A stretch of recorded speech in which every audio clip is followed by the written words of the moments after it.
Okay. So the other application is system administration. This is where all the controls and stuff like that are. Configuration, all that good stuff. I'm gonna go out and get lunch, but good to see you guys. Thanks, Michael. Great to meet you. Take care. Yeah, Good to yeah. meet Jared, you. if you need anything, just let me know. Appreciate that. Yeah, we can have another conversation or whatever you need. Yeah. I'm gonna reach out to Megan later today about the garage access, but other than that, I think Great. nothing I can think of right now. Okay, Yeah. we've got a walkthrough on Monday for some of that switchgear down there, so I don't know if you would like to join us or not. I'd love to. I don't think I have it on my calendar. Okay, let me forward it to you. I'll do that right now. Perfect. All right, cool. Thanks. Great. All right. Alright, so in the administration menu, first thing we're going to cover is card holders. So this looks exactly like it does in alarm monitoring. Has the same level of controls, the same level of searching and stuff like that. This time we'll actually go through adding your card holder. So we'll say add. And then we just have to type in some information. Do you know, are we getting a card reader at the computer? I do not know. Yeah, I am not sure. If So, there's a way to make that happen, I would like Yeah, to know. that really makes it nice to Yeah. test that card before it goes out mhm. versus. Okay. Yeah, I'll write that down.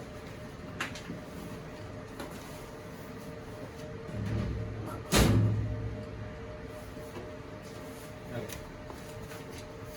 So we need badge type. So we've got the last name in, we've got the first name in. We're not going to throw a middle name. We're going to throw a badge type in. So as far as I can tell, employee is going to be what you select for now. And we'll get into the badge types in just a bit. Sure. You can add any of the address information, title, department, division, any of those sorts of things. Just throw a couple of these in. So once we get to the badge ID is the card number. So the number of the badge. The stamp on the card? It, Or the depending on the match card, it code? should be on the card, but Yeah, okay. if not, I think of the HID is the first 6 digits or Yeah, something. the actual stamp on the card, yeah. so we'll just say 1, 2, 3, 4, 5, 6. Issue code, don't worry about. It's for like reissuing cards and stuff like that. Status. So active. It has to be active if you want it to be active. Any other thing that you have in status, it's not going to work. Do we have to input the facility code, or do you just have certain facility code that has been enabled on the system? We'll get into that in a bit, but that's set it like a system. Okay. Okay, so activate and deactivate date have to be filled out. If you have PIN readers, this is where you input the PIN code. Use limit, I believe, is you can set an actual limit of how many times the card can be used before it gets deactivated. These are all optional, right? Yes, You yeah, want they're to all optional. quick make a card, you just need the basic information there. Yep, you would And need. then at a later time, if you wanted, you can go back in and add more information. Yep. Yep, and what you have to have is a badge ID, activate, deactivate date. You have to have the badge type, and you have to have a status. And these are auto filled out when you start making a new badge? Yep. And you can uncheck this to make it so it never deactivates? Yes. Okay. Check, actually. Say no deactivate date. So we're gonna say okay. Valid for department. Okay. Those are drop downs, that's right. So I'll show you how to edit those. It does require deactivate date. And if you pull that drop down for the deactivate date, is there an option to not pick a day? No? No, it has to have a deactivate date. Has to have an Is activate that date, something has to new? have a deactivate date. I believe so. Because, yeah, the one I used to work with, they used to be able That's fine. We'll to. just set them 100 years from now. It's fine. Yeah, they had some type of thing where you just clicked on it and it's like forever, or 20 years or something like you just said, Yeah. you know. If you know someone's going to be around for a long time, because you tend to forget, Mm-hmm. you know, and all of a sudden my card doesn't work and you got to stop everything you're doing. Oh crap, you know, it expired and he's still here. Yeah, so this will automatically get filled out, and I'll show you where you can configure that. Okay, perfect. So say OK. So now we have a cardholder. It stays on the cardholder record you just created. Test Convergint employee. We have a badge ID of 123456. It's active in the system, but they currently do not have access to anything. Is there a way to adjust these fields, or can we add a field? I need to be able to have company name. Yep. Like if we have multiple tenants. Okay. Yep. So what you could either do is you could either reuse any of these, and there is a way to actually change what the type is. Okay. Perfect. Thank you. It's strictly cosmetic. There's a specific license that you can actually add tabs and boxes and stuff like that, and it would just depend on the license that you had it. I just like title to say company, if at all possible. Otherwise, title works. That's fine. I just want to make sure we have a spot to put that because we need to be able to Yep. sort those. So if we go into access levels, this is where we actually assign the access to the cardholder and the badge.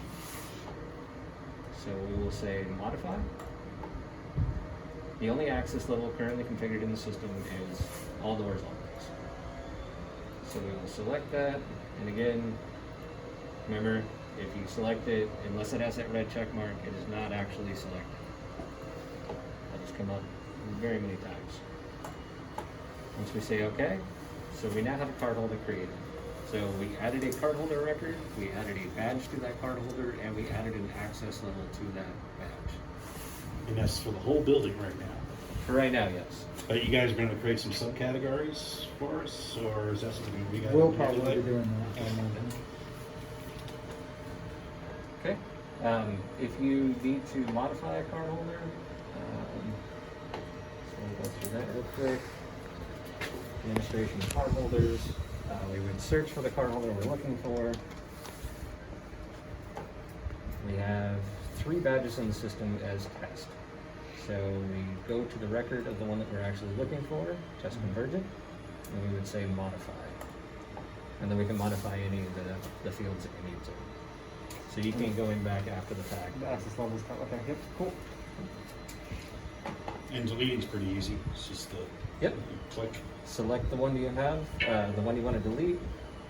Say delete. Okay. And now we go down to 2 records with the last one untouched. Okay, so we have, let's go into, so facility codes. This is where the facility codes and things get set back. This is typically, we usually handle this. If you guys need to handle it, it is possible. It is a little bit complicated. You have to have all of the information. So whatever you have the name set as, the type, this is where the facility code goes. If you have a badge offset, total number of bits on the cards, where the actual information starting in the bits structure of the card itself.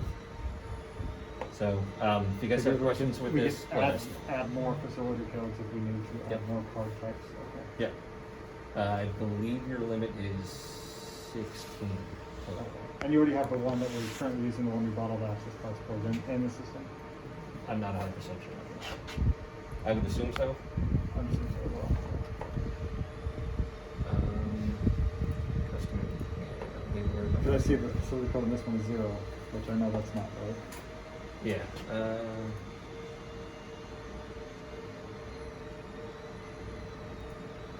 Yeah. See, that would be yours. Yeah, there we go. That's it. Okay.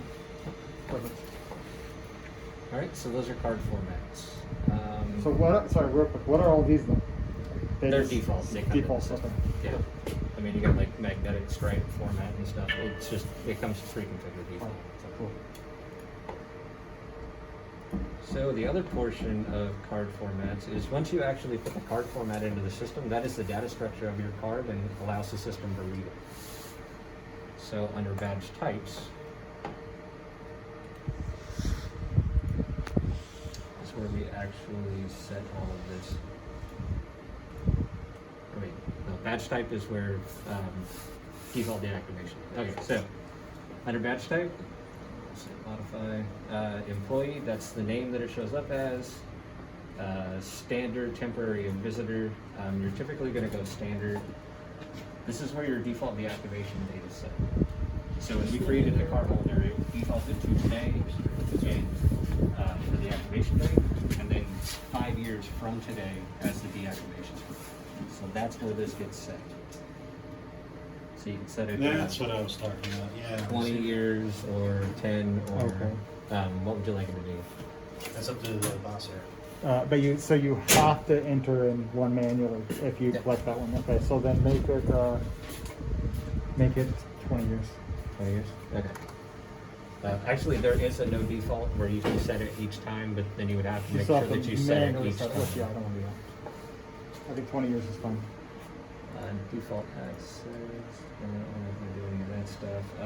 The layouts is the actual, if you guys print your own badges, this is where you would set the layout Okay. and the printing and all of that good stuff. Sure. Okay. That's the 2025. Say what? Oh. Okay. Cool. Thank you. Yeah. Let's see, what else do we have? Users. So, users are separate than card holders. So a card holder is somebody that uses the system doors with a badge, and a user is somebody who uses the software.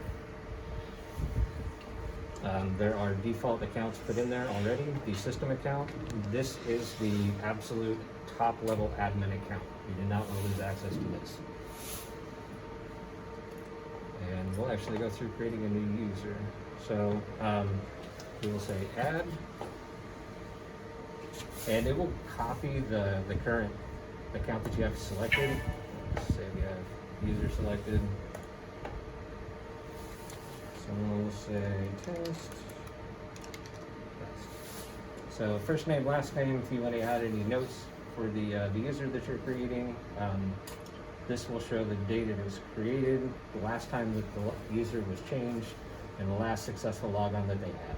And this is just for somebody who's going to be using the front end. Yeah, yeah, just for the software. This checkbox is checked by default, and it disables the account. So you want to make sure that you uncheck that box. Internal accounts and directory accounts. So a directory account is like, say, if you have a Windows account configured that you want to use for it, or an internal account is just internal to the software itself. So if you just want to give them access to the software, you don't want to give them, they don't have a Windows login, this is the way you would do it. So make sure that the checkbox is checked. The username is the name that they're going to type in when they log into the software. So we'll say test. Set a password.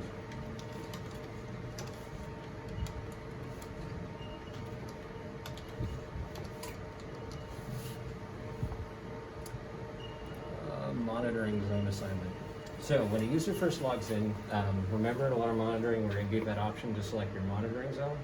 If you only use one monitoring zone, I would suggest you just check this right here. Mm-hmm.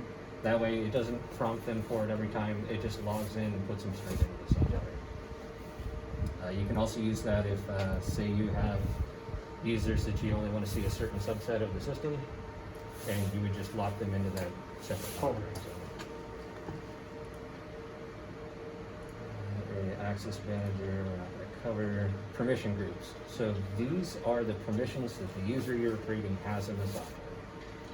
So general system permissions, like the help file actually has all of the drilled down information on what these do, and I can show you where to find that out as well. Just hit F1. Yep, exactly. So we'll just say power user on these. Reports are either full access or view access. Full access, they can run reports. View access, they can only view. Okay. Full access. Field page. View edit all fields or viewing badge operator. So view edit all fields is like department, division, all of that information can be adjusted. Viewing badge operator, they can view the information but they can't change it. So once we say okay, And so this would be if we wanted to create an account for somebody to log in and like maybe make cards, but we're not going to be able to change like more higher level stuff. Yep. Schedules. Stuff like that. So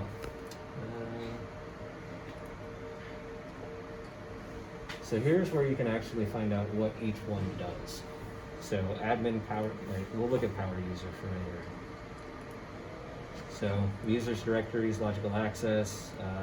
So for users, they have view access, they can add, they can't delete or modify. User directory accounts, linking and unlinking. The help file will actually go into more in depth on all of these because there are quite a lot of options, as you can see.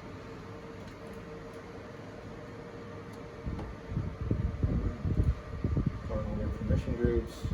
So it's just a tab for each. So here's the system permission groups, the cardholder permission groups, monitor, report, and then field page. Any questions on users? Okay. Let's see. This. Scheduler. There's the door lock unlock. We had that function too. The what? Door lock, unlock, if you wanted to unlock the doors, like if the doors are locked and you want to unlock them. Oh. Mag locks and stuff like that. Yes. You have any mag locks? They're all mag locks, like the front doors and stuff. That is actually in alarm monitoring. And so what are you doing to switch between alarm monitoring and administration? There's separate applications, and down here there's Okay. a shortcut to them. Perfect. So yeah, we have fifth floor 501B. If you want to change the access mode, right? So right now it's showing as card only, so you would have to present a card with a valid access level to get in. If you right click and set reader access modes, here's where you can set card and PIN, PIN or card, facility code only. So typically what you guys would be using would be card only, which is where it requires the card. Facility code only, where they have to have a card that matches the building's facility code. If they do, they can swipe it, it will open. Regardless of the card number, just the Exactly. Regardless of card number, regardless of access levels, deactivate, activate dates, it just checks the facility code. Okay. Locked is exactly that. That door is locked. Badges will not open it. Card key only. Is And then- there a way to do an emergency lockdown? That's my next question. There is. It has to be configured, but there is a way to do it. So from what I've seen in the past, typically they'll have like a panic button underneath the desk or something like that. There's a global input output that you configure, and it will actually go through and lock all the doors if you need to. That's something else I'd be interested in with the card reader. Okay. Universal lock button or whatever. I need to get a single telescope and hold it. Oh my gosh, yeah. Can't imagine. Today's the first day I've had to serve as the cameraman for so long. Usually it's just like the site walk around videos that I send out each week, so it's one lap and done. Forgot the tripod. Yeah, I wish I'd known. So unlock will unlock it all and then, so. Okay, so that's good. And then how do we make, so we saw how to make cards. How do we make different access groups? Okay. So that is under access control, access levels. So you have one current access level right now where it's all doors always. So when you select it over here is the actual access that you have. So the name again, and then this is the reader, this is the time zone that they have access to it. That's the panel that's associated, and if it's an elevator or not. How come these, no, okay. So when we make a new one, these will always show up? Yeah. And then we just select, okay, no. Yeah. We'll actually just go through and make the custom. So when we create a new one, we just say add, and then we create a name for it. And then here is where we assign the readers. So let's say we only want access to the 5th floor. Again, verifying that just checked.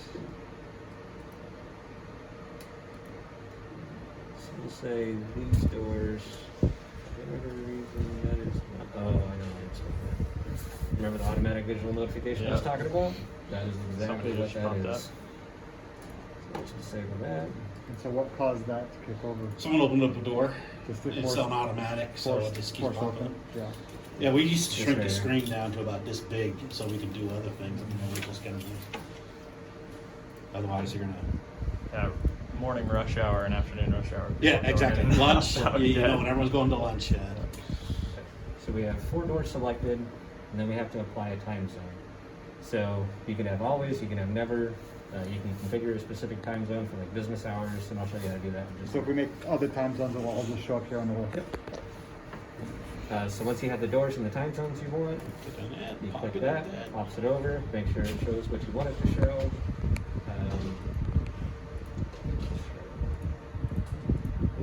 So, and they don't all have to match. So like if we have the 6th floor 601 and we don't want them to access that ever, Okay. yeah. So they'll have access to those 4 5th floor doors, but they can never get into that 6th floor door. And if we don't include that 6th floor door, it would be the same thing. Yeah. Yeah. But I mean, so you can also have like, you know, the outer doors to the building, they can get in during business hours, and then they can only get into, say, a specific room for like an hour a day or whatever. I mean, Yeah. it doesn't have to be the never. But not including it is just the same as having those. Yeah. So I'll remove that. Yeah, there's a lot of room to massage with this. And then how come you couldn't select the elevators at the same time as the doors? Because they are a different type. Actually, I'll show you. So under here where it says elevator, so watch the time zone. Oh, okay. So it's a different type. So elevators, they don't operate off of time zones, they operate off of elevator control. And then if I wanted to only let them have access